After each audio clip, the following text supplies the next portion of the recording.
6 months ago, I animated a video explaining a chapter from a social studies textbook for a project. Now it's this next school year with a new grade and new textbook, which means I'm doing it again. This video is in two parts, one explaining the explorer Francisco Vazquez de Coronado and the other showing the route of his expedition. Okay, let's go. Coronado was born to a noble family in Spain of 1510. However, he was the younger child and wasn't destined to inherit the family's riches. So he left for New Spain, what is now Mexico, seeking his own fortune. After 3 years of living there, he became married and was appointed governor of Nueva Grecia, a large province of Spain. After seeing the treasures found in the Inca and Aztec empires, rumors started to spread about a city of gold to the north. It was known as the Seven Cities of Cibola. Wealthy colonists, including Coronado's own wife, funded an expedition to find and loot the fabled cities. Coronado also supposedly pawned his wife's estates for money and was lent 70,000 pesos, or $4,803.61 in Canadian dollars. On February 23, 1540, Francisco left Compostela as Captain General of the expedition, along with 300 Spanish soldiers and 1,000 natives to explore the area.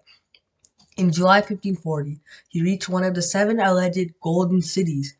He arrived at the Zuni Pueblo of Hawica. However, it was made of mud and straw rather than gold.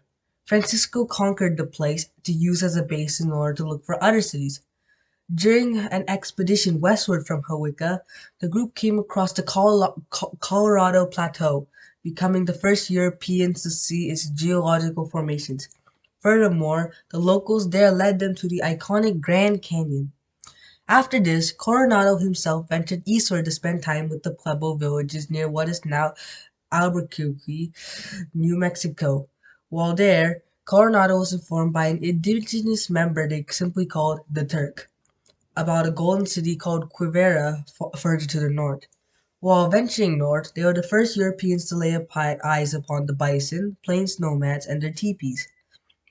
Finally, they reached their destination, but Quivira was once more not made of gold. It turns out that the Turk was trolling them, hoping that they'll get lost in the plains. He supposedly did this to relieve the Pueblos of the confusion of having Europeans around them. After this, Coronado lost hope in finding golden cities and went back to Nueva Grecia, but not before executing the Turk. Since Coronado didn't find any gold or jewels, his expedition was branded a failure. He was stripped of his governor title. Coronado died on September 22nd, 1554 in Mexico City from some infectious disease. Now it's time for the second part of this very epic video. It's not as interesting, but still as important.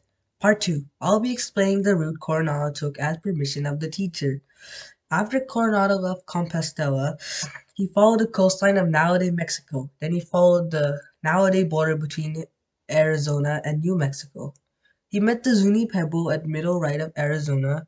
From there, he goes eastward through New Mexico and into the upper parts of Texas. He then goes on his way to Quivira, the not-so-golden city northward. After giving up, he heads back to the middle right of New Mexico, where he heads back the way he came back to Nueva Grecia. That's the end of this video. I use Krita to animate this, Windows Voice Recorder to record this, and Canva to edit this. I want all of you with YouTube accounts to subscribe or else